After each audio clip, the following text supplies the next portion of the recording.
નમસ્કાર. કૃષિ દર્શન કાર્યક્રમમાં હું હિના દોહરે આપ સૌ દર્શક મિત્રોનું હાર્દિક સ્વાગત કરું છું. દર વખતની જેમ આજે આપણે વાત કરીશું જમીનની તંદુરસ્તી માટેનો પંચસૂત્રીય કાર્યક્રમ. આપણે સૌ જાણીએ છીએ કે આ પૃથ્વી પર દરેક પ્રકારના જીવ જેમ કે વનસ્પતિ હોય, વૃક્ષો કે અને માનવજાતના સ્વાસ્થ્યનો સીધો સંબંધ જમીનના સ્વાસ્થ્ય સાથે રહેલો છે. માટે જમીનનું સ્વાસ્થ્ય જાળવવું એ ખૂબ જ જરૂરી છે. જમીન વિશે વધુ વાત કરીએ તો જમીનની રાસાયણિક, જૈવિક અને ભૌતિક પરિસ્થિતિના આધારે જમીનનું સ્વાસ્થ્ય નક્કી કરી શકાય છે. તો આજે આ વિષય પર માહિતી આપવા માટે સ્ટુડિયોમાં આપણી સાથે ઉપસ્થિત છે ડોક્ટર હિરેન પટેલ કે જેઓ એક મદદનીશ પ્રાધ્યાપક તરીકે કોલેજ ઓફ એગ્રીકલ્ચર, નવસારી કૃષિ યુનિવર્સિટી ભરૂચ ખાતે પોતાની ફરજ બજાવે છે. તો આવો સૌથી પહેલા તેઓનું સ્વાગત કરીએ, ત્યારબાદ આજના આ વિષય અંતર્ગત તેઓ પાસેથી માહિતી અને માર્ગદર્શન મેળવીએ. તો પટેલ સાહેબ, સૌથી પહેલા તો દૂરદર્શન સ્ટુડિયોમાં અને કૃષિ દર્શન કાર્યક્રમ બંનેમાં આપનું હાર્દિક સ્વાગત છે. જી, આજનો ખૂબ જ મહત્વનો વિષય છે કે જમીનની સ્વાસ્થ્યની જાળવણી કેવી રીતે કરવી જોઈએ અને જે પંચસૂત્રીય કાર્યક્રમ છે તે વિશે વાત કરી છે. તો આજના વિષય અંતર્ગત આપ શું કહેશો? આજના વિષય અંતર્ગત મારે એવું કહેવું છે કે આજે જમીન દિવસે દિવસે ઘટતી રહેલી છે અને માનવ વસ્તી વધતી રહેલી છે. માનવ વસ્તી વધવાથી ખેડૂતો પર એટલું મોટું ભારણ છે કે દિવસે દિવસે દરેક વસ્તીને ખોરાક પૂરો પાડી શકે અને આ હોડમાં એ વધુ ઉત્પાદન લેવાની હોડમાં જ્યારે એ રાસાયણિક ખાતરનો વધારે પડતો ઉપયોગ કરે છે ત્યારે જમીનની તંદુરસ્તી બગડે છે. આ તંદુરસ્તી સુધારવા માટે ઘણા બધા ઉપાયો છે, પણ એ પૈકીના જે 5 સૂત્રો છે એના પણ હું મુખ્યત્વે ધ્યાન દોરવા પ્રયત્ન કરીશ. પહેલું છે જમીનને આવરણ આપવું, બીજું છે જમીનમાં ઊંડી ખેડ ન કરવી, ત્રીજું છે જમીનમાં પાક વૈવિધ્યતા વધારવી, ચોથું છે જમીનમાં જીવંત મૂળ તત્વોની વૈવિધ્યતા વધારવી અને પાંચમું છે કે ખુલ્લી જમીનમાં પશુને ચરવા માટે જગ્યા રાખવી. આ એક પંચસૂત્રીય કાર્યક્રમ છે જે અંતર્ગત આપણે જમીનની સારી એવી કાળજી રાખી શકીએ છીએ. જી, આગળ આપણે વાત કરીએ કે ઘણીવાર જમીન અલગ અલગ કારણોસર ખરાબ થઈ જતી હોય છે કે જેના લીધે પાકને પણ બહુ મોટું નુકસાન જોવા મળે છે. તો મુખ્યત્વે જ્યારે જમીન ખરાબ થતી હોય છે તો એના મુખ્ય કારણો કયા કયા હોય છે? મુખ્ય કારણોમાં ખેડૂત મિત્રો એ છે કે જ્યારે આપણે આજના જમાનામાં આપણે પણ ફાસ્ટફૂડ તરફ વળીએ છીએ અને જમીનને પણ આપણે ફાસ્ટફૂડ જ ખવાડીએ છીએ. સૌથી પહેલાં તો આપણે જમીનમાં રાસાયણિક ખાતર, જે રીતના આપણે પણ ફાસ્ટફૂડ લેતા છીએ એ રીતના જમીનને પણ રાસાયણિક ખાતર તરીકે ફાસ્ટફૂડ જ આપીએ છીએ, જેથી કરીને જમીનની તંદુરસ્તી જોખમાય છે. બીજું કે પહેલાંના જમાનામાં આપણે છાણિયું ખાતર અથવા તો કમ્પોઝ કે દિવેલી ખોળ, લીંબોળી ખોળ વગેરેનો ઉપયોગ કરતા, જેથી કરીને જમીનની ભૌતિક સ્થિતિ અને રાસાયણિક સ્થિતિ એ સારી રહેતી હતી અને જેના લીધે જૈવિક પરિસ્થિતિ પણ સારી રહેતી હતી. પરંતુ આજના જમાનામાં જ્યારે આપણે વધુ પડતો રાસાયણિક ખાતરનો ઉપયોગ, વધુ પડતું રાસાયણિક જંતુનાશક દવાનો ઉપયોગ, વધુ પડતા પિયતનો ઉપયોગ, વધુ પડતી ઊંડી ખેત અને જ્યારે આપણે જે અવશેષો છે એને બાળીએ છે, જેથી કરીને જમીનની તંદુરસ્તી વધારે પ્રમાણમાં જોખવાય છે. જી, ચકાસણીનો જો એક મુદ્દો આવે તો એ પણ ખૂબ જ અગત્યનો મુદ્દો છે કે જમીનની ચકાસણી શા માટે કરવી જરૂરી છે, તો એમાં આપ શું કહેશો? જમીનની તંદુરસ્તી માટે જમીનની જે ચકાસણી કરવાની છે એમાં તો ફક્ત હું એટલું જ કહેવા માંગીશ કે જ્યારે આપણે બીમાર પડીએ છીએ ત્યારે શું કરીએ છીએ? તો સૌથી પહેલાં આપણે ડૉક્ટર પાસે જઈએ છીએ. ડૉક્ટર પાસે જઈએ એટલે ડૉક્ટર સીધું શું કહે કે આપણે હવે આપણા બ્લડ રિપોર્ટ કે યુરિન રિપોર્ટ કે ગમે તે કરાવવું પડશે. એ જ રીતને જમીન પણ આજે દિવસે દિવસે રાસાયણિક ખાતર અને જંતુનાશક દવાનો ઉપયોગથી એટલી બધી ખરાબ થઈ ગઈ છે કે એનો પણ રિપોર્ટ કરાવવો પડે.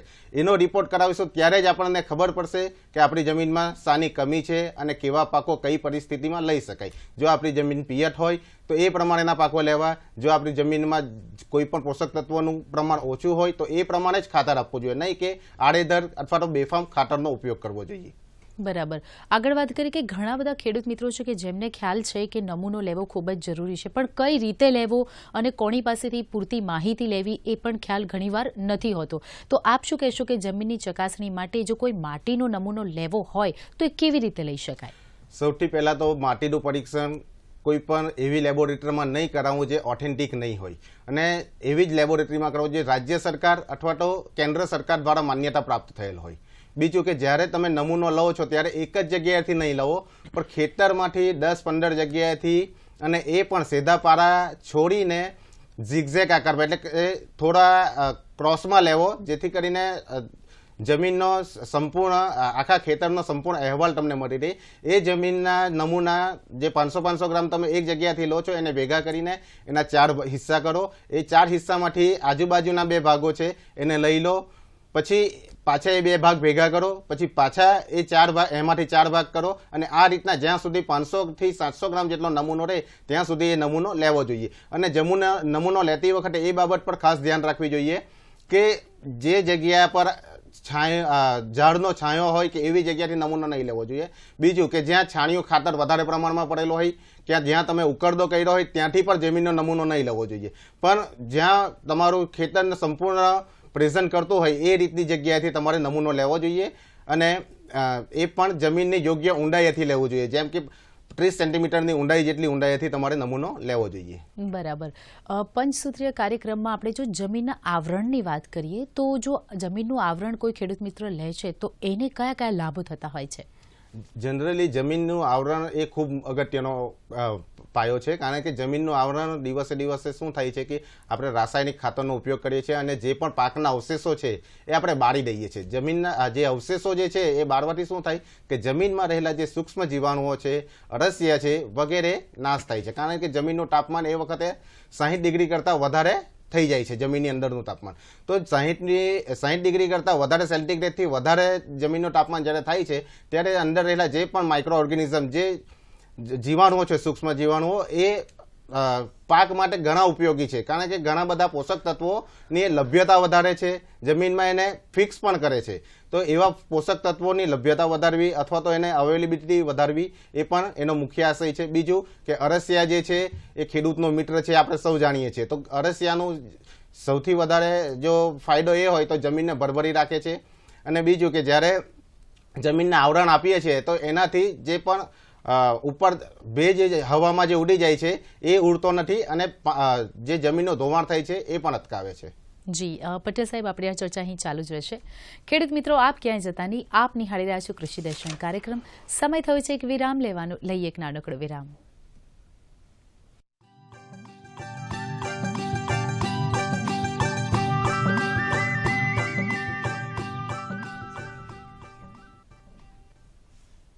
વિરામ બાદ કૃષિ દર્શન કાર્યક્રમમાં ફરીથી આપ સર્વે ખેડૂત મિત્રોનું હાર્દિક સ્વાગત કરીએ છીએ. અને આજે આપણે વાત કરી રહ્યા છીએ કે જમીનના પંચસૂત્રીય કાર્યક્રમ વિશે.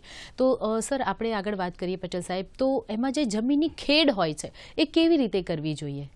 જનરલી પહેલાં એવું કહેવાતું હતું કે ઊંડી ખેડ એ સારી હોય છે, પણ ઊંડી ખેડ કરવાથી શું થાય છે કે જ્યારે આપણે ઊંડી ખેડ કરીએ છીએ ત્યારે એમાં વધારે પડતા આપણે હેવી મશીનરીનો ઉપયોગ કરતા હોઈએ, જેથી કરીને એનું જે નીચેનું લેયર જે છે એ ખૂબ દબાય છે, જેથી કરીને કથણ થઈ જાય છે. પણ એ જે સૂક્ષ્મ જીવાણુ અને અળસિયા માટે પણ નુકસાનકારક છે. હવે જ્યારે આપણે ખેડની વાત કરીએ તો હલકી ખેડ કરવાથી જે જમીનનું ઉપરનું જે ફળદ્રુપ પડ છે એ પણ નીચે જતું નથી અને જે જમીનની સ્વાસ્થ્ય છે એ સુધારે છે અને જે સૂક્ષ્મ જીવાણુ છે એને પણ ઉપયોગ કરતા છે. જી, આગળ આપણે વાત કરીએ કે જે પાકની વૈવિધ્યતાથી જમીનને કોઈ ફાયદો થાય છે કે કેમ? કારણ કે ઘણીવાર ખેડૂત મિત્રો અલગ અલગ સમયાંતરે અલગ અલગ પાકનું વાવેતર કરતા હોય છે. તો હવે પાક વૈવિધ્યમાં એવું છે કે જે રીતના આપણી પસંદગી પણ અલગ અલગ હોય છે. ધારો કે આપણે કોઈ દિવસ એક ને એક શાક ખાતા નથી કે એક ને એક વસ્તુ પહેરતા નથી, એ રીતના આપણી વૈવિધ્યતા અલગ છે. એ રીતના જમીનમાં રહેલા સૂક્ષ્મ જીવાણુ, અળસિયાની એ બધાની વૈવિધ્યતા પણ અલગ અલગ છે.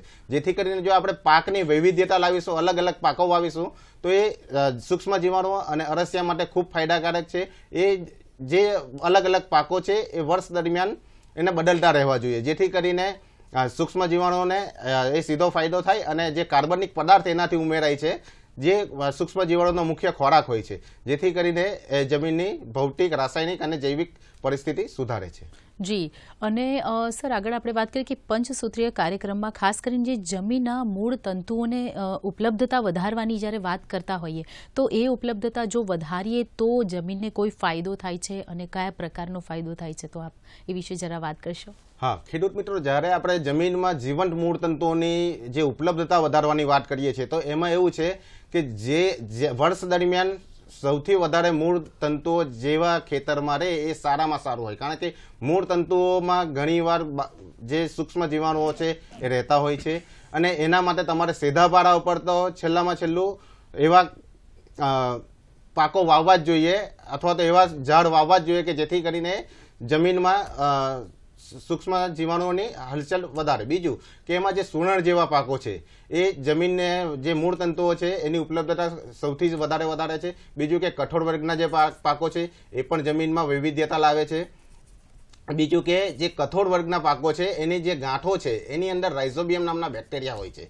એ રાઇઝોમ નામના બેક્ટેરિયા જે હોય છે એ હવામાંના નાઇટ્રોજનનું સીધું જમીનમાં સ્થાપન કરે છે અને જે બીજા વર્ષે જે પાક આવે છે બીજો લેવાનો હોય છે એના માટે ખૂબ જરૂરી છે અને એ નાઇટ્રોજન બીજા પાકને બીજા વર્ષે પૂરો પાડે છે. જી, આગળ આપણે વાત કરીએ કે જ્યારે પશુઓને ચરાવવાની જ્યારે વાત કરતા હોય તો પશુઓને ચરાવવા માટેની જે વ્યવસ્થા કરવાની હોય છે એ જમીનની તંદુરસ્તી સાથે એનો કોઈ સીધો સંબંધ છે કે કેમ? હા, જ્યારે આપણે પશુઓને ચરાવવાની વાત કરીએ તો આપણે આજના જમાનામાં શું કરીએ છીએ, ફક્ત રાસાયણિક ખાતરનો ઉપયોગ કરીએ છીએ, જેથી કરીને આપણે છાણિયું ખાતર, દિવેલી ખોળ કે એવું નાખવાનું બંધ કરી દીધું છે. હવે જ્યારે એ નાખવાનું બંધ કરી દીધું છે તો એ જમીનની જે પણ આપણી પરિસ્થિતિ છે, રાસાયણિક પરિસ્થિતિ હોય, ભૌતિક પરિસ્થિતિ હોય કે જૈવિક પરિસ્થિતિ એ બગડે જ છે. પણ જો આપણે પશુઓને ચરાવવાની વ્યવસ્થા કરીશું તો એનાથી જે પણ જ્યારે ચરે છે ત્યારે એના છાણ અને મળમૂત્ર જે પણ છે એ જમીન પર પડશે. એનું જમીનમાં ભરવાથી એ સૂક્ષ્મ જીવાણુ અને અરસિયાનો ખોરાક બનશે, એનું વિઘટન થશે અને જમીનમાં કાર્બનિક પદાર્થનું પ્રમાણ વધારશે, જેથી કરીને સીધું જમીનની રાસાયણિક, ભૌતિક અને જીવન પરિસ્થિતિ સુધારે છે. જી, તો જમીનની તંદુરસ્તી વધારવા માટે ખાસ કરીને ખેડૂત મિત્રોને આપ જણાવશો કે બીજા કયા કયા કારણો છે જેના થકી લાભ મળી શકે છે? સૌથી પહેલા તો જમીનની તંદુરસ્તી જાળવવા માટે આપણે પહેલા વાત કરીએ સોઇલ હેલ્થ કાર્ડ કે એનો રિપોર્ટ કરાવવો ખૂબ જરૂરી છે, જેથી કરીને આપણે એ પ્રમાણમાં જ રાસાયણિક ખાતરનો ઉપયોગ કરી શકીએ અને જો કંઈક ખૂટતું હોય તો એ આપણે એમાં માઇક્રોન્યુટ્રિયન્ટ કે જે પણ ખૂટતું હોય એ આપણે બહારથી આપી શકીએ.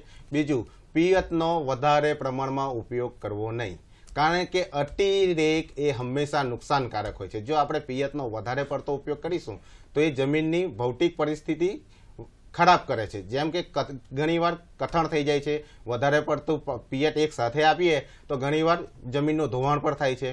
બીજું કે આપણે રાસાયણિક દવાનો ઉપયોગ કરીએ છીએ, જેથી કરીને ખેડ બિલકુલ નજીવી કરીએ છીએ અને રાસાયણિક દવા, જંતુનાશક દવાનો જ્યારે આપણે ઉપયોગ કરીએ છીએ તો એ પણ જે સૂક્ષ્મ જીવાણુઓ છે, અરસિયા છે એને મારી નાખે છે. બીજું કે જ્યારે આપણે આંતરપાક કે મિશ્ર પાક પદ્ધતિ અપનાવવી જોઈએ, જેથી કરીને એમાં જીવંત મૂળ તંતુઓની સંખ્યા વધે, પાક વૈવિધ્યતા લાવે. બરાબર. પછી પાકની ફેરબદલી કરવી જોઈએ. આપણે એકને એક પાક નહીં લેવો જોઈએ. પાકની ફેરબદલી કરવાથી પણ એ પાક વૈવિધ્યતાનો જ એક પ્રકાર છે અને આંતરખેડ ખાસ કરવી જોઈએ.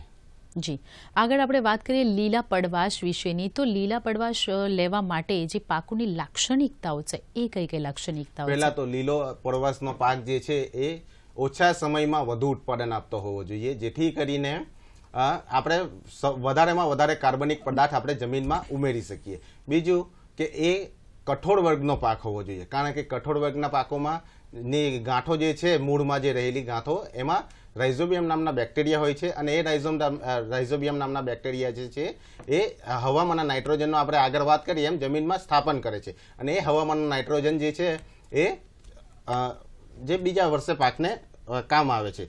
ત્રીજું કે ખૂબ ઓછા ગાળામાં એની વૃદ્ધિ થવી જોઈએ.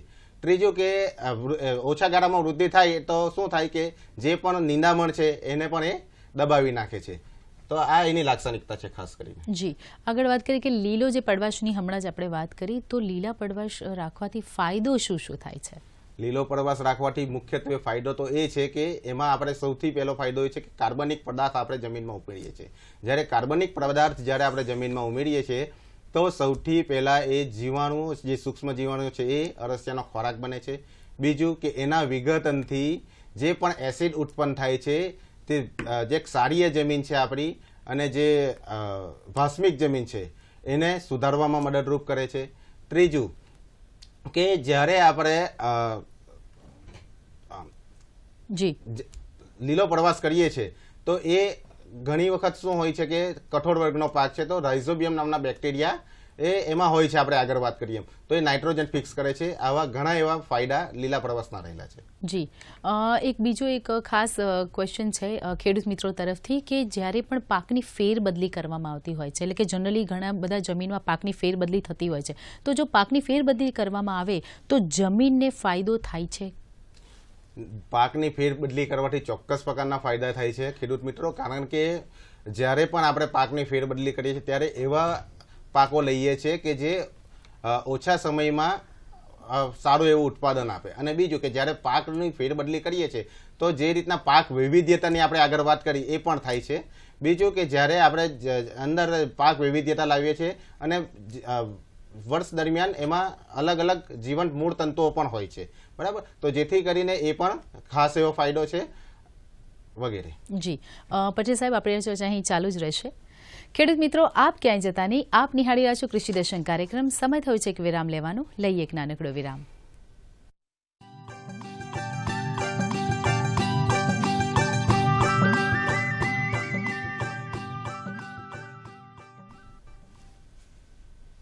વિરામ બાદ કૃષિ દર્શન કાર્યક્રમમાં ફરીથી આપ સર્વે ખેડૂત મિત્રોનું હાર્દિક સ્વાગત કરીએ છીએ. અને આજે આપણે વાત કરી રહ્યા છીએ જમીનની તંદુરસ્તી માટેનો પંચસૂત્રીય કાર્યક્રમ. ને પટેલ સાહેબ આપણને વિગતવાર માહિતી આપી રહ્યા છે.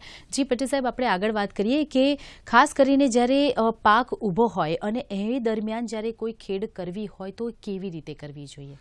જનરલી જ્યારે પાક ઊભો હોય ત્યારે આપણે એને આંતરખેડ કરવી જોઈએ, અને આંતરખેડ પણ એવી કરવી જોઈએ કે એકદમ હળવી હોય, જેથી કરીને આંતરખેડના ફાયદા એ છે કે જ્યારે આપણે આંતરખેડ કરીએ છીએ તો ત્યારે જે પણ અંદર જે પણ નિંદામણ હોય છે એનો નાશ થાય છે અને એ જમીનને આવરણ પૂરું પાડે છે. જ્યારે એ જમીનને આવરણ પૂરું પાડે છે તો એ આવરણ શું કરે છે કે એ હવામાં જમીનમાં જે પણ ભેજ રહેલો છે એ ઉડી જતો અટકાવે છે, અને પાક અને જે પણ નિંદામણ છે એની વચ્ચે જે પણ હરીફાઈ થાય છે, પ્રકાશ માટે હરીફાઈ થાય, પોષક તત્વો માટે હરીફાઈ થાય, પાણી માટે હરીફાઈ થાય, એ ઓછી કરે છે. જી આગળ વાત કરીએ કે આંતરપાક અને જે મિશ્ર પાક હોય છે એની અસર જમીનની તંદુરસ્તી ઉપર પડે છે કે કેમ?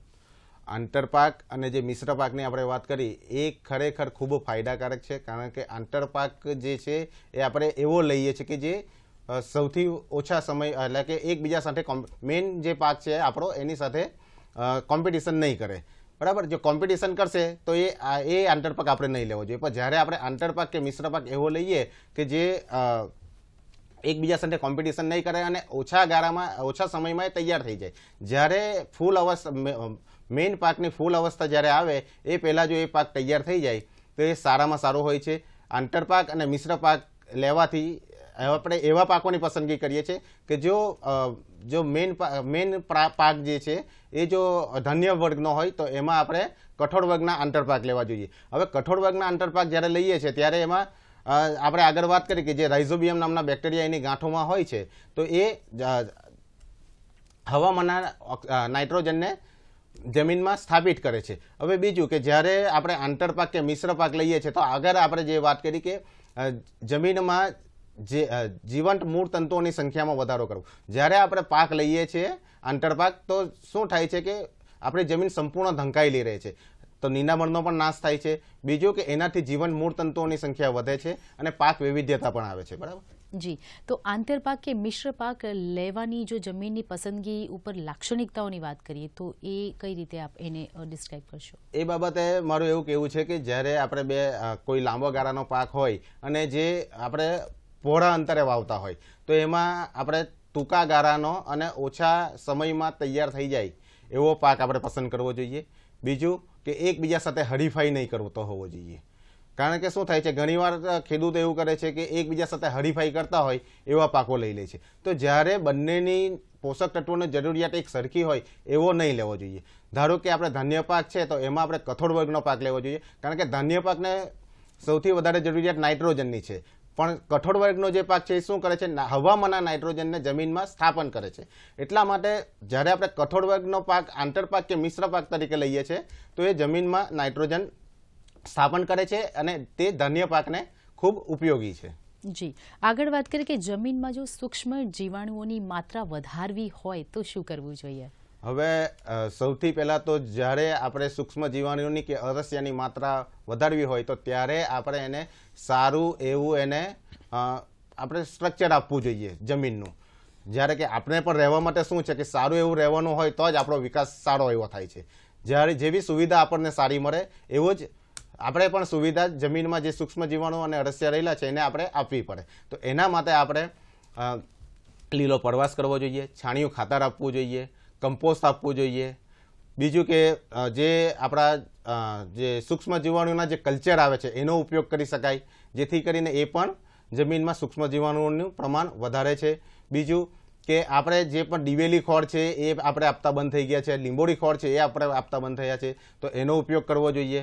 પિયત એકદમ હલકું આપવું જોઈએ, નહીં કે એકદમ ભારે. વધારે પડતું પિયત જે જમીનને કઠણ બનાવે છે, અને જો જમીન કઠણ થશે તો અંદર રહેલા જે પણ અરસિયા કે જે સૂક્ષ્મ જીવાણુ છે એનો ઝડપી વૃદ્ધિ થતી નથી. જેથી કરીને જો આપણે સારું એવું જમીનનું સ્ટ્રક્ચર, એટલે કે જો એની ભરભરી જમીન આપીશું એને, અથવા તો સારી એવી જમીન આપીશું જેમાં પોષક કાર્બનિક પદાર્થ વધારે હોય. જો કાર્બનિક પદાર્થ વધારે હોય તો એ શું છે કે સૂક્ષ્મ જીવાણુનો ખોરાક છે. હવે જો સૂક્ષ્મ જીવાણુ એ ખોરાક જેટલો સારો ખાશે એટલી જ એની ઝડપથી વૃદ્ધિ થશે. તો આ માટે આપણે આ ખાસ ધ્યાન રાખવું જોઈએ કે જમીનમાં વધારેમાં વધારે કાર્બનિક પદાર્થ ઉમેરાય એવા આપણે પ્રયત્નો કરવા જોઈએ. જી, આગળ વાત કરીએ કે જ્યારે જમીનના તંદુરસ્તીની વાત કરતા હોય છો તો વાતાવરણ જે છે એની કોઈ અસર જમીનને લઈને પડતી હોય છે કે કેમ? હા, ઘણીવાર વાતાવરણની અસર જમીન પર ખૂબ વધારે પડતી હોય છે. જ્યાં વધારે પડતો વરસાદ પડતો હોય તો ત્યાં શું થાય છે કે જમીનનું ધોવાણ થાય છે. હવે જમીનનું જ્યારે ધોવાણ થતું હોય તો આપણે એવા પાકો લેવા જોઈએ કે જમીનને જકડી રાખે. તો એવા માટે આપણે જે અલગ અલગ ઘાસ છે ત્યાં પછી વધારે પ્રમાણમાં આપણે પાકોનું વાવેતર, જમીનને ખુલ્લી નહીં રાખવાની. જો જમીનને આપણે ખુલ્લી રાખીશું તો એટલું જ એનું ધોવાણ વધારે પડતું થશે, અને જો ધોવાણ વધારે થશે તો આપણે સૌ જાણીએ છીએ કે જમીનનું જે ઉપરનું 15 થી 20 સેન્ટીમીટર જે કવર છે એટલું જ ફક્ત ફળદ્રુપ હોય છે. એ પછીની જે સોઇલ છે એ આપણે મૃત જમીન અથવા તો એમાં પોષક તત્વો ખૂબ ઓછા પ્રમાણમાં હોય છે. બરાબર. તો જ્યારે આપણે જે વાતાવરણની વાત કરીએ તો જ્યાં વધારે પડતો વરસાદ પડતો હોય તો ત્યાં આપણે એવા પાકો લેવા જોઈએ જે જમીનને જકડી રાખે. બીજું, જ્યાં ઓછો વરસાદ પડતો હોય ત્યાં એવા પાકો લેવા જોઈએ કે જેમાંથી પોષક તત્વોનો પ્રમાણસર ઉપયોગ થઈ શકે અને જે જમીનમાં ભેજ રહેલો છે એનો પણ પ્રમાણસર ઉપયોગ થઈ શકે. તો આવા ખાસ મુદ્દાઓ આપણે વાતાવરણને આધારિત ધ્યાન રાખવા જોઈએ. જી, પટેલ સાહેબ, આમ તો તમે માહિતી આપી જ રહ્યા છો, અને પણ છતાં બી ઘણા ખેડૂત મિત્રોને એવું હોય કે જો આ વિષયની વધુ માહિતી, વિશેષ માહિતી જો એમને જોઈતી હોય તો એ ક્યાં સંપર્ક કરી શકે, અથવા તો આ બધી જાણકારી ક્યાંથી મેળવી શકે? જનરલી આપણી ગુજરાતમાં 4 રાજ્યની કૃષિ યુનિવર્સિટીઓ આવેલી છે. એમાં જે સોઇલ સાયન્સ ડિપાર્ટમેન્ટ છે એમાંથી તમે ઘણી બધી જમીનને લગતી જે પણ સમસ્યા છે, જે પણ તમારે નમૂનો ક્યાં ટેસ્ટ કરાવવો છે, તો એ બધી માહિતી તમને ત્યાં મળી રહેશે. બીજું કે જે સસ્ય વિજ્ઞાન વિભાગ, કોઈ પણ કોલેજમાં એ સસ્ય વિજ્ઞાન વિભાગ, અને જો ફળ આધારિત કે ફૂલ આધારિત ખેતીની તમારે જાણકારી જોઈતી હોય તો એ બાગાયત વિભાગમાં તમારે એ જાણ કરવાની, તમારે પહોંચી જવાનું હોય છે, અને ત્યાંથી તમને સંપૂર્ણ માહિતી કોઈ પણ કોલેજ, એગ્રીકલ્ચર રિસર્ચ સ્ટેશન કે પછી કેવીકેમાંથી તમે સંપૂર્ણ માહિતી મેળવી શકો છો. જી, પટેલ સાહેબ, આપ અહીં આવ્યા અને આજના આ વિષય અંતર્ગત આપે જે માહિતી અને માર્ગદર્શન અમારા ખેડૂત મિત્રો સુધી પહોંચાડ્યા તે બદલ દૂરદર્શન વતી હું આપનો ખૂબ ખૂબ આભાર માનું છું. ધન્યવાદ. તો દર્શક મિત્રો, આજના વિષય અંતર્ગત આપે જે માહિતી મેળવી તેનો ચોક્કસથી ઉપયોગ કરશો તેવી આશા સાથે આજનો આ કૃષિ દર્શન કાર્યક્રમ અહીં જ પૂરો કરીએ છીએ.